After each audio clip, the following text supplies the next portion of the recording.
अरिहन्तो भगवन्त इन्द्रमहिता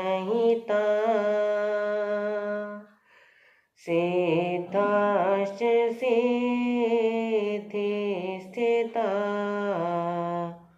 आचार्य जिन शासनो नतिकरा पूज्या उपाध्यायिका श्री सिद्धान्त सुपाठिका मुनिवरा रत्नत्रया राधिका पञ्चैते परमेष्ठिनं प्रतिदिनं कुर्वन्तु नो मङ्गलं कुर्वन्तु नो मङ्गलं कुर्वन्तु नो मङ्गलम्। सर्वप्रथम अनेकांतवाद के प्रणेता, अहिंसा के पुजारी, मेरी श्रद्धा के केंद्र, 24वें अवतार शमन भगवान महावीर स्वामी के चरणों में शत शत वंदन। महान उपकारी मम जीवन निर्मात्री गुरनी जी महाराज के चरणों में शत शत वंदन करने के पश्चात उपस्थित धर्मानुरागियों, गौतम कुल्लक में गौतम स्वामी ने कुछ जीवन मूल्यक सूत्र दिए हैं जिन्हें जानकर समझकर अपने जीवन में उतारकर हम अपने जीवन का कल्याण कर सकते हैं। उन सूत्रों में 51वां जीवन सूत्र है, न धम कज्जा परमथि कज्जम, यानी कि धर्म कार्य से बढ़कर के कोई दूसरा कार्य नहीं होता। यहाँ पर कुछ प्रश्न खड़े होते हैं। सबसे पहले यह जानना आवश्यक है कि धर्म कार्य कहते किसे हैं, उसकी पहचान क्या है और धर्म कार्य से श्रेष्ठ कोई और कार्य क्यों नहीं है। मेरी दृष्टि में धर्म कार्य वह है जिससे आत्म शुद्धि हो, संवर यानी कि नए कर्मों का बंध ना हो, सकाम निर्जरा यानी कि बंधे हुए कर्मों का जिससे क्षय होता है, जिस कार्य से मोक्ष के मार्ग की ओर पग अग्रसर होते हैं उसे धर्म कार्य कहते हैं। जो कार्य निस्वार्थ और निष्काम भाव से किया जाता है, यश कीर्ति प्रसिद्धि और नामवारी इन सब से रहित भावना से जो कार्य किया जाता है वो धर्म कार्य की कोटि में आता है। श्रीमद् भगवद गीता के अंदर श्री कृष्ण महाराज भी पुकार रहे हैं, कर्मण्यवादी कारस्ते मां फलेषु कदाचन मां कर्म फल हेतुर्भुर्मा ते संगोस्तु कर्मणि, यानी कि श्री कृष्ण भगवान अर्जुन के माध्यम से हम सबको संदेश दे रहे हैं कि व्यक्ति को निष्काम भाव से कर्म करना चाहिए। कर्म करते समय उसके फल की, उसके परिणाम की चिंता कदापि नहीं करनी चाहिए। कर्म कर फल की इच्छा मत कर ए इंसान, जैसा कर्म करेगा वैसा फल देगा भगवान। इस परिभाषा की कसौटी पर यदि प्रत्येक कार्य को कसा जाए तो बड़ी आसानी से पता चल सकता है कि कोई कार्य धर्म कार्य है अथवा नहीं है। प्रत्येक कार्य के पीछे 3 प्रकार की परिणति होती है, एक शुभ, दूसरी अशुभ और तीसरी शुद्ध प्रवृत्ति होती है। जो कार्य शुभ भावों से किया जाता है उससे पुण्य का बंध होता है। अशुभ भावों से जो कार्य किया जाता है उससे पाप कर्म का बंध होता है और जो शुद्ध भावों से कार्य किया जाता है उससे धर्म होता है। इस गज से सभी सत्कार्यों को माप लेने पर बड़ी आसानी से पता चल सकता है कि कोई कार्य धर्म कार्य है, पुण्य कार्य है अथवा पाप कार्य है। जैन धर्म पुण्य और धर्म को अलग अलग मानता है। वह पुण्य को धर्म नहीं मानता पुण्य एक कर्म है, लेकिन धर्म का स्थान पुण्य से बहुत आगे है। पुण्य एक कर्म है, लेकिन धर्म कर्म नहीं है। धर्म तो कर्म बंधन को तोड़ने का उपाय है, कर्मों के बंधनों को क्षय करने का वो जरिया कहलाता है। पुण्य हमें सुख और सुख के साधन तो प्रोवाइड करवा सकता है, लेकिन शाश्वत सुख, शाश्वत शांति वो हमें प्रदान नहीं करवाता है। वो कर्मों के बंधनों को नहीं काटता, वो मोक्ष प्राप्त नहीं करवाता है, लेकिन धर्म हमें मोक्ष डगरिया तक लेकर के जाता है। पुण्य एक संस्कार है, पुण्य एक कर्म है। कर्म चाहे शुभ हो या अशुभ हो, लेकिन वो कर्म बंधन का वो कारण बनते हैं, वो 84 का कारण बनते हैं। जैसे पिंजरा चाहे लोहे का हो या सोने का हो, पक्षी के लिए वह बंधन है। बेड़ियां चाहे लोहे की हो या सोने की हो, पांव के लिए वो बंधन स्वरूप होती है। इसी प्रकार से पुण्य चाहे शुभ हो, कर्म चाहे शुभ हो या अशुभ हो, लेकिन वो बंधन का कारण बनती है। पुण्य कभी भी धर्म बन नहीं सकता, क्योंकि जो पुण्य होता है वो हमें पुनः पुनः 84 में भटकाता है। वो हमें 4 गति और 84 लाख जीवा योनि के अंदर उससे परिभ्रमण करना पड़ता है। लेकिन धर्म हमें मोक्ष डगरिया तक पहुंचाता है। सभी कर्मों के बंधनों को तोड़ करके वो जीव का कल्याण करता है। धर्म कल्याणकारी है, धर्म की महिमा न्यारी है। कभी ये तुम भुलाओ ना, कभी ये तुम भुलाओ ना, कभी ये तुम भुलाओ ना। लिया शरणा सदा जिसने, किए दुख दूर है उसने। कभी ये तुम भुलाओ ना, कभी ये तुम भुलाओ ना, कभी ये तुम भुलाओ ना। दान को आम तौर पर धर्म का कार्य समझा जाता है, लेकिन दान की भी 3 कोटियां होती है। एक दान ऐसा होता है जो अशुभ होता है, जो पाप कर्म का बंधन बांधता है। आप सोच रहे होंगे कि महाराज ऐसा कौन सा दान होता है जो पाप कर्म का बंद करता है? क्या दान देने से भी कभी कर्मों के बंधन बंधते हैं? बंधुओं गरीबों की गर्दन पर छुरी चला चला करके, उनके पेट का मांस नोच नोच करके आप जो अपने पुत्र और पोतों के लिए तिजोरियां भरते हैं, उसके पश्चात समाज में सफेद पोश बने रहने के लिए, अपने आप को धर्मात्मा दिखाने के लिए जो आप लाखों का दान करते हैं, वो दान नहीं बल्कि प्रभु को रिश्वत देना है, अपने पापों पर पर्दा ढकना है। वो दान पापमय कहलाता है। लाखों की करो चोरियां, सुई का करो दान। कोठे चढ़ के देख सी, कितनिक दूर विमान। जो दान दूसरों को कष्ट देने की भावना से किया जाता है, वो दान भी पापमय कहलाता है। कौन नहीं जानता उस नाग श्री ब्राह्मणी की कहानी। नाग श्री ब्राह्मणी ने संत के पात्र में भोजन बहराया, लेकिन अपना पाप छुपाने के लिए, अपने स्वार्थ की पूर्ति के लिए उसने संत को विष तुल्य कड़वा तुम्बा देने में भी संकोच नहीं किया।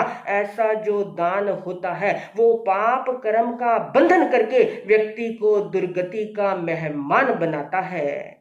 दूसरा दान शुभ दान कहलाता है।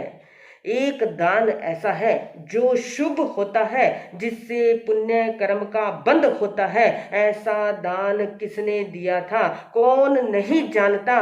खीर रो रो करके संगम ने बनवाई, खीर रो रो करके संगम ने बनवाई। शुद्ध भाव से खीर वो संत को बहराई, शुद्ध भाव से खीर वो संत को बहराई।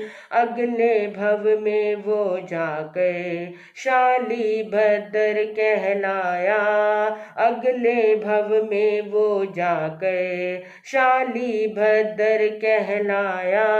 उस शुभ कर्मों के कारण इतनी रिद्धि को पाया, उन शुभ कर्मों के कारण इतनी रिद्धि को पाया। ये बंधन तो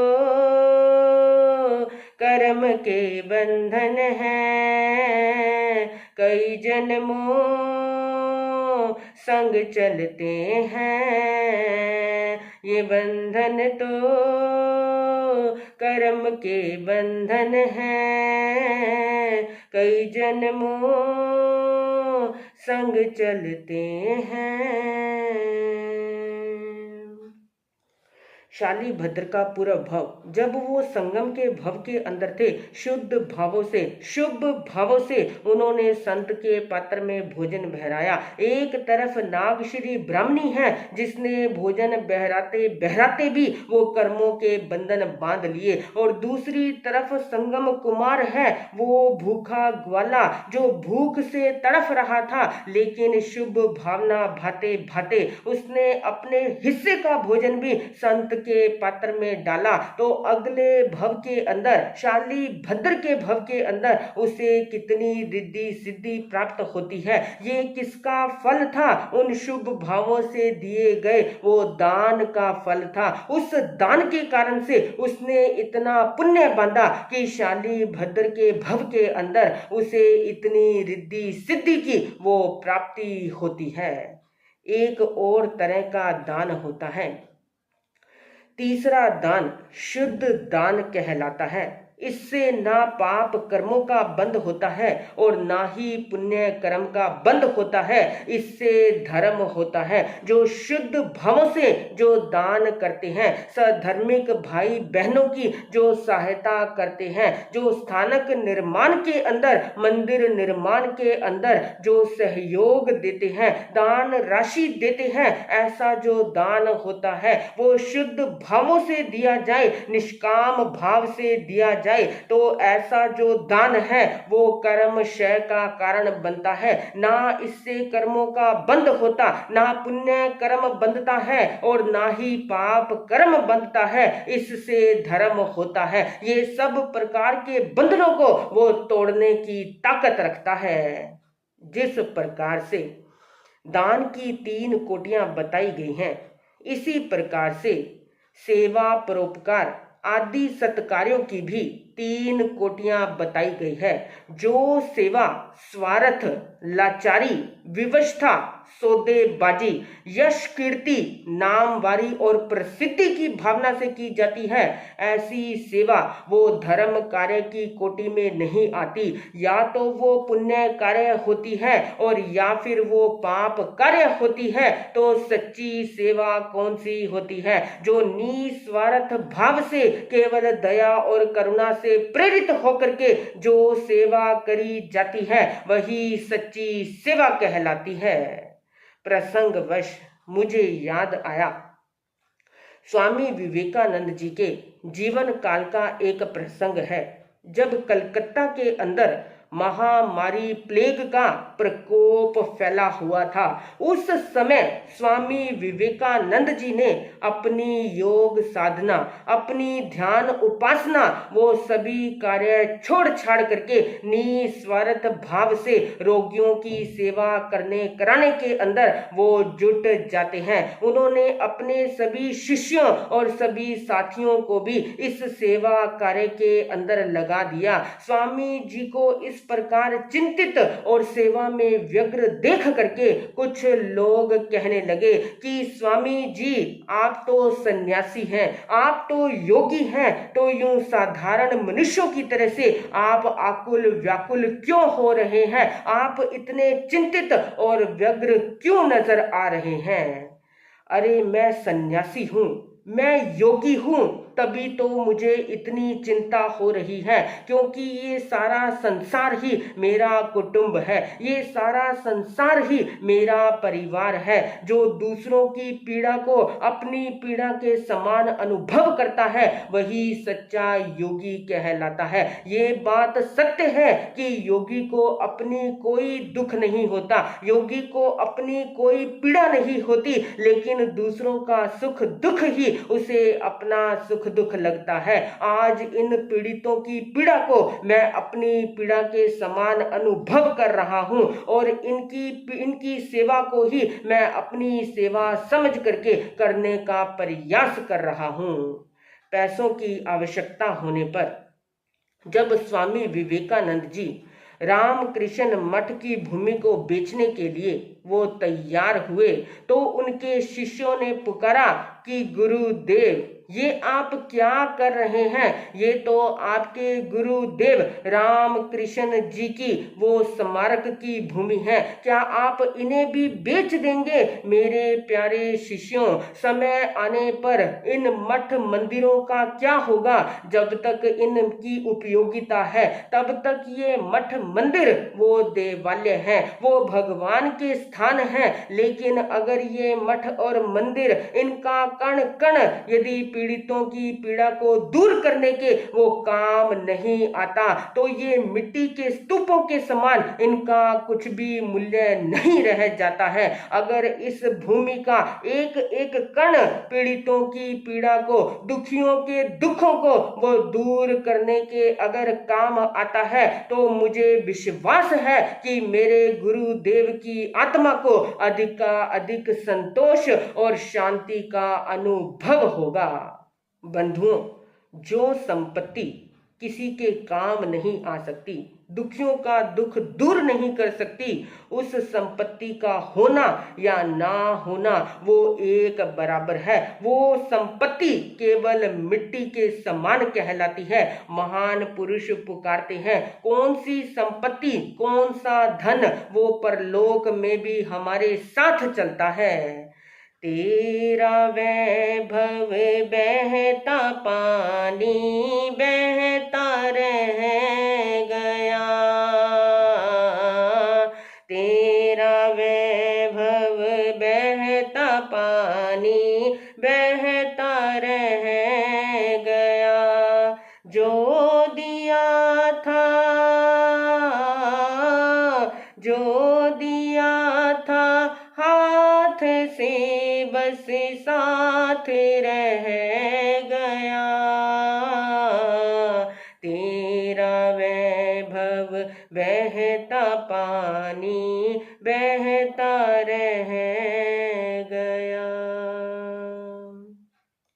जो मनुष्य दूसरों की पीड़ा को अनुभव नहीं करता, दूसरों के दुख में दुखी नहीं होता, ऐसा मानव वो पृथ्वी पर भारभूत कहलाता है। मानव होकर के भी वो मानवता से कोसों दूर होता है, इंसान होकर भी वो इंसानियत से दूर होता है। स्वामी जी के इस कार्य के परिणाम स्वरूप, इस सेवा के परिणाम स्वरूप धीरे धीरे प्लेग का प्रकोप वो शांत होने लगता है। स्वामी जी की ये सेवा कोई एडवर्टीजमेंट करने के लिए नहीं, कोई यश प्रसिद्धि या अपनी वाहवाही के लिए नहीं थी। उन्होंने यह सेवा निस्वार्थ भाव से और निष्काम भाव से करने का प्रयास किया। ऐसा सेवा कार्य वो धर्म कार्य की कोटि के अंदर परिगणित होता है। उत्तराधन सूत्र के अंदर भगवान महावीर स्वामी पुकार रहे हैं, जा जा वच्चई रेयनी न सा पड़ी नियतई अधम्मम कुन मनस अफला जंती रायो, यानी कि जिसकी जो जो दिन और रात्रियां वो अधर्म कार्य करते हुए व्यतीत होती है, उसकी वो घड़ियां वो विफल मानी जाती है। लेकिन इसके विपरीत प्रभु क्या पुकार रहे हैं, जा जा वच्चई रेयनी न सा पड़ी नियतई धम्मम कुन मानस सफला जंती रायो, जिसकी जो जो दिन और रात्रियां वो धर्म कार्य करते हुए व्यतीत होती है, उसकी वो घड़ियां सफल मानी जाती है।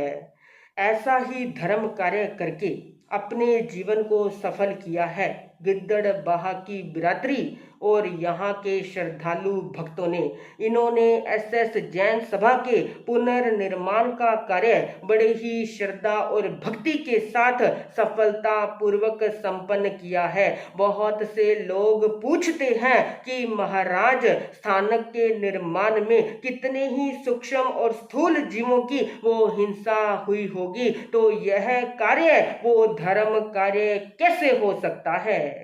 बंधुओं, सबसे पहले हमें सच्चाई को स्वीकार करना चाहिए कि किसी भी भूमि के निर्माण में, किसी भी बिल्डिंग के निर्माण में हिंसा अवश्य होती है। तो इस स्थानक निर्माण में भी बहुत सारे स्थूल और सूक्ष्म जीवों की हिंसा हुई है। खुदाई के अंदर, पत्थर और रेते के अंदर, निर्माण कार्य के अंदर अनगिनत सूक्ष्म जीवों की हिंसा होती है। तो प्रश्न यह उठता है, तो क्या स्थानक निर्माण का कार्य वो अधर्म कार्य है? क्या स्थानक का निर्माण करवाना वो गलत कहा जाता है? बंधुओं, यदि आगमों के पन्ने पलटेंगे, जैन शास्त्रों को खोल करके देखेंगे, तो आपको एक बात ज्ञात होगी कि जैन आगमों के अंदर कार्य से ज्यादा भावों को महत्व दिया गया है। जिस कार्य के अंदर स्वार्थ के कारण से, राग द्वेष के कारण से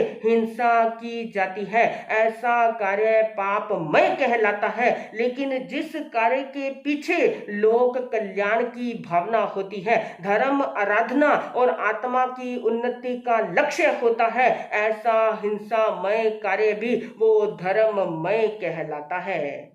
स्थानक निर्माण के अंदर हिंसा अवश्य हुई है, लेकिन स्थानक निर्माण का उद्देश्य क्या है?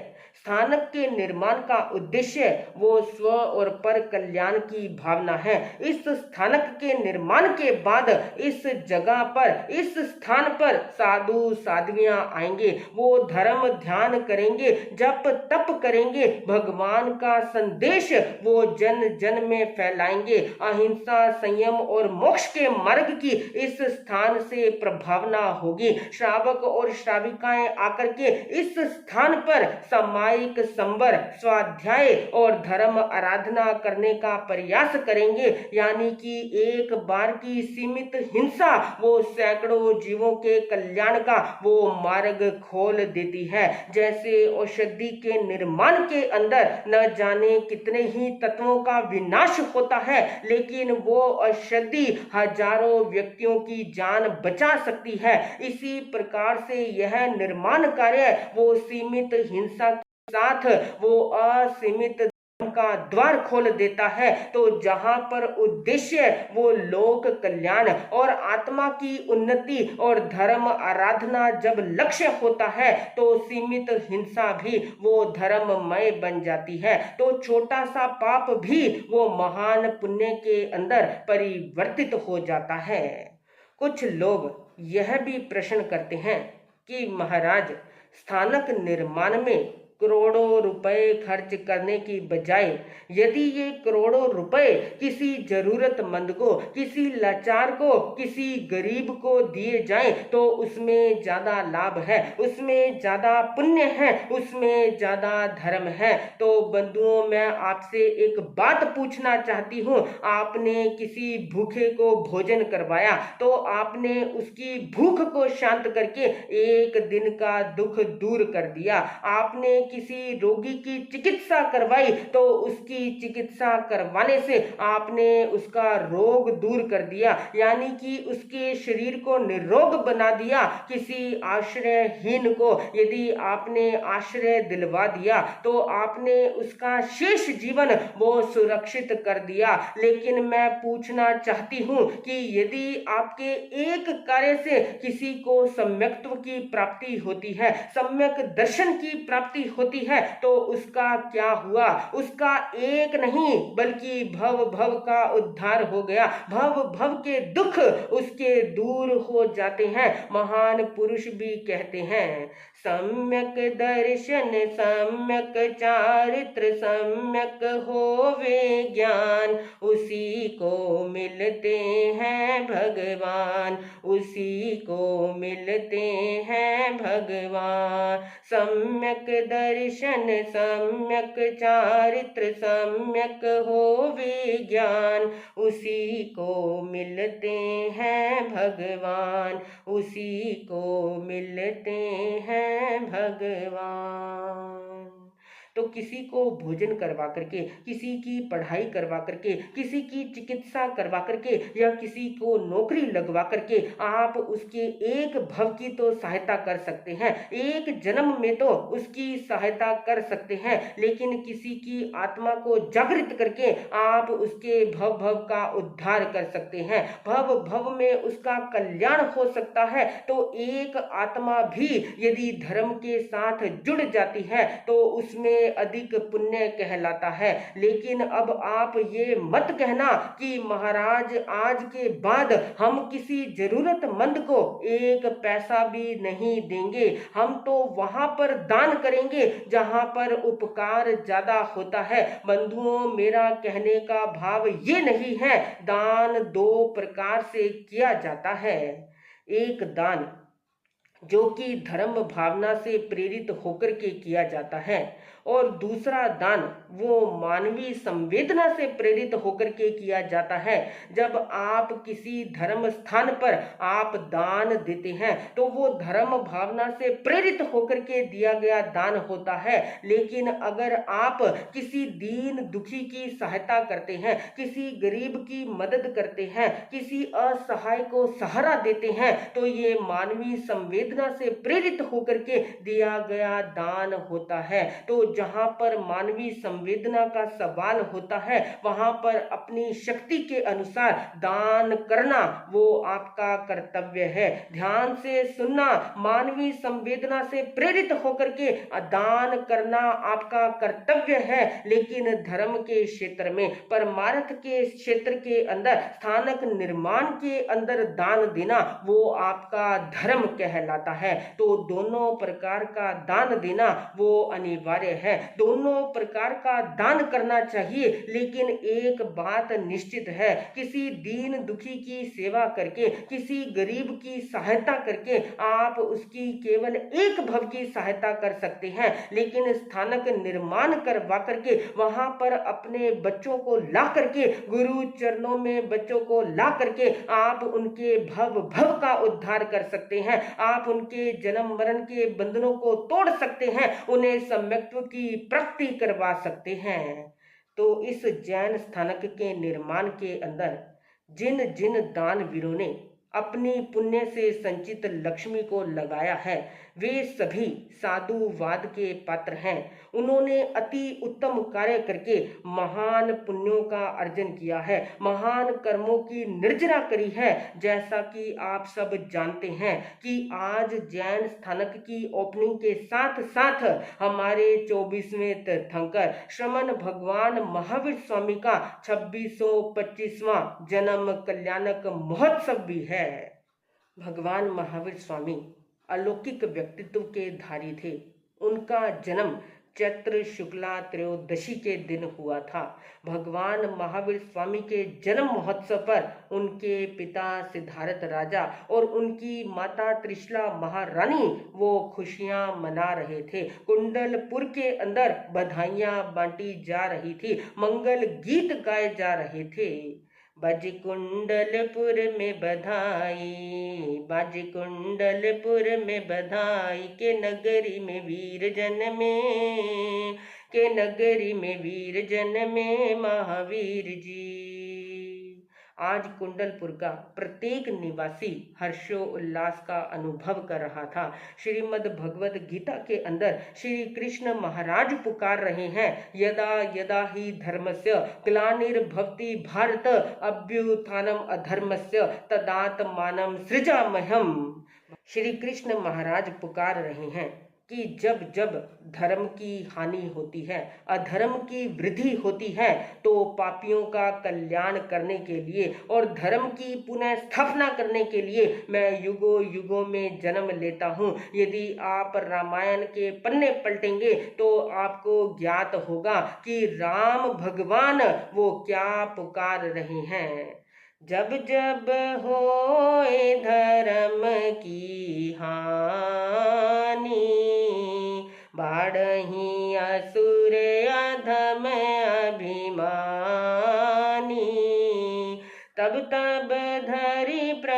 मनुज शरीरा, हरहि सकल सूजन जन पीड़ा।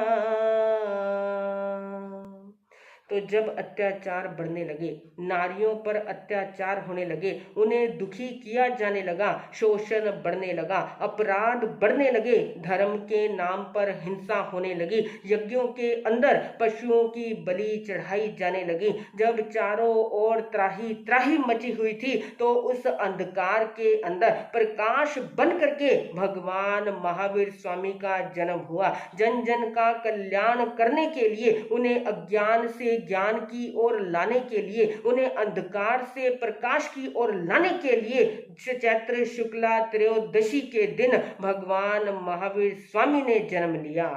भगवान महावीर स्वामी अलौकिक शक्तियों के धारी थे। उनका जीवन संयममय था। उनके जीवन के अंदर अनेक गुण थे।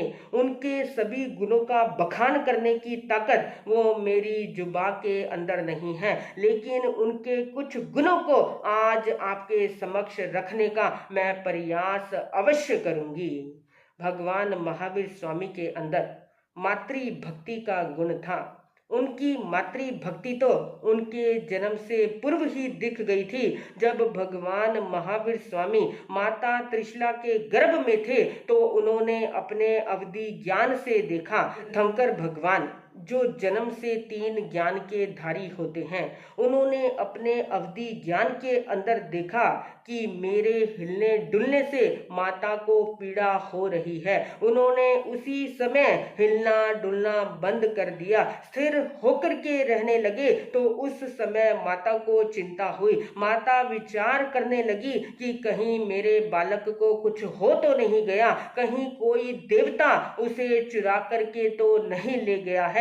इस चिंता के अंदर उन्होंने खाना पीना छोड़ दिया और वो उदास रहने लगती हैं। जब भगवान महावीर स्वामी को ज्ञात हुआ कि मेरा हिलना डुलना बंद करने से माता को सुख मिलने की बजाय और अधिक पीड़ा का अनुभव हो रहा है, तो उसी समय उन्होंने हिलना डुलना प्रारंभ कर दिया और उसी क्षण उन्होंने प्रण भी किया कि जब तक मेरे माता पिता जीवित हैं, तब तक मैं घर बार छोड़ करके दीक्षा को अंगीकार नहीं करूंगा। भगवान महावीर स्वामी ने मातृ भक्ति का कितना सुंदर उदाहरण अपने जीवन में प्रस्तुत किया है, लेकिन अपने आप को भगवान के अनुयायी कहने वाले भक्त क्या वो उनके पद चिन्हों पर चलते हैं? आज कुत्ते की जंजीर को पकड़ करके बीच चौराहे में खड़े होना लोग अपना स्टेटस समझते हैं। वहां पर वो कुत्ता विष्टा भी करता है, लघु शंका भी करता है, उससे कोई घृणा और नफरत नहीं है, लेकिन घर के अंदर बुजुर्ग माता पिता से घृणा और नफरत करते हो। घर के माता पिता वो एक कप चाय के प्याले के लिए प्यासी निगाहों से आपको निहारते रहते हैं। कुछ समय आपके साथ व्यतीत करने के लिए वो तरसते रहते हैं, लेकिन बुजुर्ग माता पिता से आप नफरत करते हैं। ऐसे अमीर जादे वो अपने बुजुर्ग माता पिता से घृणा और नफरत करते हैं, उनके कपड़ों से नफरत करते हैं, उनके पास बैठना भी पसंद नहीं करते। बंधुओं, याद रखना, मंदिर की माँ को चुनरी चढ़ाओ, मंदिर की माँ को चुनरी चढ़ाओ और घर की माँ के आंसू बहाओ, तो मंदिर की माँ भी आपको कुछ दे नहीं सकती है। तो सच्चे अर्थों के अंदर यदि महावीर भगवान का जन्म कल्याणक महोत्सव मनाना चाहते हैं, उनके पद चिन्हों पर चलना चाहते हैं, उनकी शिक्षाओं को अपने जीवन में उतार करके अपने जीवन का कल्याण करना चाहते हैं, तो बुजुर्गों की, अपने माता पिता की, घर के बड़े बुजुर्गों और गुरुओं की वो सेवा अवश्य करना। भगवान महावीर स्वामी दानवीर भी थे। प्रत्येक तीर्थंकर दीक्षा से पूर्व 1 वर्ष तक प्रतिदिन 1 करोड़ 8 लाख स्वर्ण मुद्राएं वो दान में देते हैं। लेकिन अगर हमें एक दिन की कमाई भी दान खाते लगानी पड़े तो कितना छल और कपट करते हैं। महाराज छोटों से सलाह करेंगे, महाराज बड़ों से सलाह करेंगे, झूठ और फरेब बोल बोल करके हम कर्मों के बंधन बांधते चले जाते हैं। प्रसंग वश मुझे याद आया, एक धनवान सेठ अपनी दुकान की गद्दी पर बैठा हुआ नोटों की गड्डियां गिन रहा था। उसी समय वहां पर चंद लोग आते हैं। वो चंदा इकट्ठा करने के लिए आते हैं। आते ही पुकारने लगे कि सेठ जी, आप तो बहुत बड़े नामी सेठ हैं, बहुत धनवान सेठ हैं। गर्मी बहुत पड़ रही है, हम नगर के अमुक अमुक स्थानों पर वाटर कूलर लगवाने की व्यवस्था कर रहे हैं। बताइए आपकी कितने की पर्ची काटें। इतना सुनने की देर सेठ अपने माथे पर हाथ मारता है और पुकारने लगता है, तुम कैसी बातें कर रहे हो।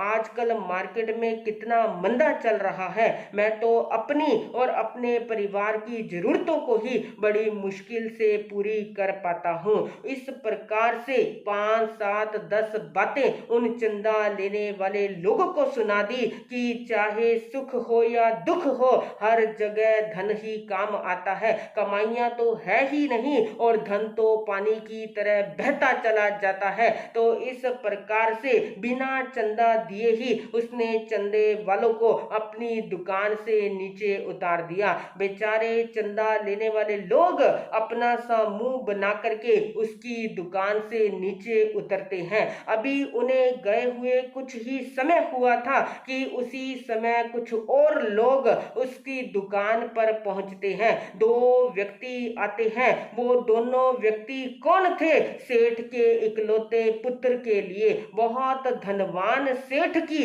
पुत्री का रिश्ता लेकर के आए थे। तो जब उस सेठ को पता चलता है, आदर और सम्मान के साथ उन्हें बिठाता है, चाय समोसे और नाश्ते की सारी अरेंजमेंट करता है। कुछ देर बातचीत करने के बाद वो पुकारने लगता है, मेरा इकलौता पुत्र है, 4 उसकी फैक्ट्रियां हैं, चारों फैक्ट्रियों को अकेले संभालता है। इतना लंबा चौड़ा व्यापार है, फॉरेन के अंदर भी व्यापार फैला रखा है। इतनी बड़ी हमारी दुकान है, 4 मंजिला महल है, नौकर चाकर, बैंक बैलेंस और धन वैभव की कोई कमी नहीं है। जो बेटी हमारे घर में आएगी वो राज करेगी राज। तो देखिए बंधुओं, कुछ क्षण पहले जो सेठ पुकार रहा था कि मैं बड़ी मुश्किल से अपना और अपने परिवार का गुजारा कर पाता हूँ, एक क्षण के बाद ऐसा क्या बदल गया। सेठ भी वही है, सेठ की दुकान भी वही है, लेकिन अब उसने अपनी पूरी की पूरी स्टेटमेंट ही वो चेंज कर दी है। ऐसा छल कपट कभी मत करना। भगवान महावीर स्वामी के अनुयायी कहलाना चाहते हैं, उनके भक्त कहलाना चाहते हैं, तो जब जब मौका मिले भगवान महावीर की तरह से खुले हाथों से दान करने की वो भावना अवश्य भाना। कुछ लोग देकर राजी होते हैं तो कुछ लोग लेकर राजी होते हैं। कुछ खाकर खुश होते हैं तो कुछ खिलाकर खुश होते हैं। जो खिलाकर खुश होते हैं वो अमूल्य जीवन के मालिक होते हैं। देने में सुख है तभी तो सूरज हमें रोशनी देता है, बादल हमें जल देता है, तरुवर हमें फल देता है, सरोवर सबकी प्यास बुझाता है। आप भी किसी को कुछ देकर तो देखिए, तो इस प्रकृति के अंदर से आपको सुकून की सौगात अवश्य प्राप्त होगी। नदियाँ न पिए कभी अपना जल, वृक्ष न खाए कभी अपना फल। नदियाँ न पिए कभी अपना जल, वृक्ष न खाए कभी अपना फल। अपने तन का मन का धन का, अपने तन का मन का धन का दूजों को दे जो दान रे, वो सच्चा इंसान रे, इस धरती का भगवान रे। वो सच्चा इंसान रे, इस धरती का भगवान रे। वो सच्चा इंसान रे, इस धरती का भगवान रे। भगवान महावीर स्वामी समताधारी सहनशील भी थे। भगवान महावीर स्वामी के जीवन के अंदर कितने कितने कष्ट और उपसर्ग आए। मनुष्य त्रियंच और देवता संबंधी कष्ट आते हैं। संगम देव कष्ट देता है, चंड कौशिक सर्प सताता है, ग्वाले कानों में किले ठोकते हैं, उनके पैरों में अग्नि जला करके खीर पकाई जाती है। 23 तीर्थंकरों के कष्ट एक तरफ है और अकेले भगवान महावीर के कष्ट वो एक तरफ कहलाते हैं। तो इतने कष्टों के अंदर भी भगवान अडिग रहे, भगवान अडोल रहे, समताधारी, हंसते हंसते अपने कर्मों का फल समझ करके सभी कष्टों को सहन करते गए। भगवान महावीर स्वामी पुकार रहे हैं, कड़ान कमान न मुख्य अथी, अपने कर्मों का भुगतान किए बगैर कभी कल्याण हो नहीं सकता। तीर्थंकर भगवान जो जन्म से 3 ज्ञान के धारी होते हैं, जिनके जन्म से पूर्व उनकी माता 14 शुभ स्वप्न देखती है और भगवान के चरणों के अंदर देवी और देवता 5 कल्याणक मनाने के लिए हर समय हाजिर नाजर रहते हैं। इतने शक्तिशाली और इतने रिद्धिशाली तीर्थंकर भगवान भी कर्मों का भुगतान किए बगैर अपना कल्याण कर नहीं सकते। गरीब हो या अमीर हो, राजा हो या रंक हो, गृहस्थी हो या सन्यासी हो, योगी हो या भोगी हो, सबको अपने कर्मों का फल वो अवश्य भोगना पड़ता है। जब बड़े बड़े तीर्थंकरों को अपने कर्मों का फल भोगना पड़ता है तो आप और हम वो किसके भरोसे पाप करते हैं, किसके भरोसे पाप कर्म कर करके आप निश्चिंत बैठे हो कि हमें अपने कर्मों का फल वो भोगना नहीं पड़ेगा। तो जब जब जीवन के अंदर दुख आए उसे अपने कर्मों का फल समझ करके भगवान महावीर स्वामी की तरह से समभाव से उन्हें ग्रहण करने का प्रयास वो अवश्य करना चाहिए। भगवान महावीर स्वामी के अंदर एक और गुण था। भगवान महावीर स्वामी बहुत दयालु थे। अपने शत्रु के प्रति भी वो सद्भावना रखते थे। कौन नहीं जानता कि संगम देवता ने एक ही रात्रि के अंदर प्रभु को 20-20 उपसर्ग दिए। कभी शेर बनकर के दहाड़ा तो कभी सर्प बनकर के डसने का प्रयास किया, कभी दानव बनकर के प्रभु के शरीर को आकाश में उछाल दिया तो कभी प्रभु को वासना के गर्त में उन्होंने गिराने का प्रयास किया। लेकिन भगवान महावीर स्वामी वो हर सिचुएशन के अंदर अडोल, अकंप और निडर बनकर के खड़े रहे। अपने कर्मों का फल समझ करके सभी कष्टों को हंसते हंसते सहन करते गए। एक नहीं, दो नहीं, पूरे 6 महीनों तक उस संगम देवता ने कष्ट दिए, लेकिन प्रभु अडोल और अकंप रहे। आखिरकार 6 महीने बाद थक हार करके जब वो वापस अपने लोक जाने लगा तो प्रभु की आंखों में अश्रु धारा बहने लगती है। संगम देख करके आश्चर्यचकित होता है। प्रभु 6 महीनों तक आपको इतने कठोर उपसर्ग दिए, इतने कठोर कष्ट दिए, तब आपने उफ तक नहीं की। अब जब मैं थक करके हार करके अपने लोक वापस जा रहा हूं तो आपकी आंखों में अश्रु धारा क्यों बह रही है। उस समय भगवान महावीर स्वामी ने कितना सुंदर उत्तर दिया। सुर वापिस जब सुरलोक चला, सुर वापिस जब सुरलोक चला, प्रभु के चक्षु अश्रुतर हैं। सुर पूछे कष्ट अपार दिए, प्रभु बोले नहीं ये तनिक भर है। पर बांध जो तुमने कर्म यहाँ, यह जल इस हेतु छलकता है। अति कठिन परिसय संगम के, सुन सुन कर हृदय धड़कता है। एक और तो धैर्य अपूर्व है, एक और मची दानवता है। तो देखिए बंधुओं, संगम देवता जिसने 6-6 महीने तक प्रभु को घोर उपसर्ग दिए, एक एक रात्रि में 20-20 उपसर्ग दिए, ऐसे संगम देवता के प्रति भी प्रभु के हृदय के अंदर कितनी दया है, कितनी करुणा की भावना है, कितनी सद्भावना प्रभु भा रहे हैं। प्रभु पुकारने लगे कि संगम, तुमने मुझे जो कष्ट और उपसर्ग दिए हैं उसमें तुमने मुझे सहायता प्रदान करी है। मेरे कर्मों के बंधनों को तोड़ने में तुमने मेरी मदद की है। तुम्हारे कष्ट देने से मेरे तो कर्म टूट गए, लेकिन मुझे कष्ट देने से तुमने जो कर्म बांधे हैं उसका फल जब तुम्हारे जीवन में आएगा तब तुम्हें कितनी पीड़ा होगी। तुम्हारी पीड़ा का अनुभव करके आज मेरी आंखों में अश्रु धारा बह रही है। तो देखिए बंधुओं, प्रभु का जीवन अनेक गुणों से संपन्न था।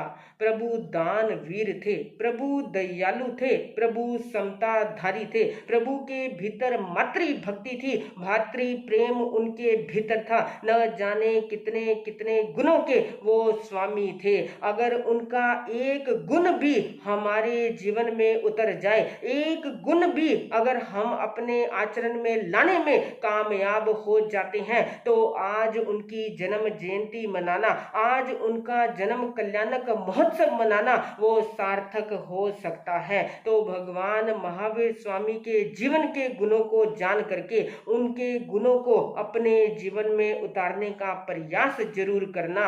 जो उनके गुणों को अपने जीवन में धारण करेंगे वो एक दिन अष्ट कर्मों के बंधनों को तोड़ करके नर से नारायण, पतित से पावन और आत्मा से परमात्मा अवश्य बन सकते हैं। मेरे कहने में हुई कुछ भी भूल, कुछ भी त्रुटि और कुछ भी सखलना, मैं आप सब लोगों से हृदय से क्षमा प्रार्थी हूँ। इन्हीं शुभ भावों के साथ बोलिए भगवान महावीर स्वामी की जय।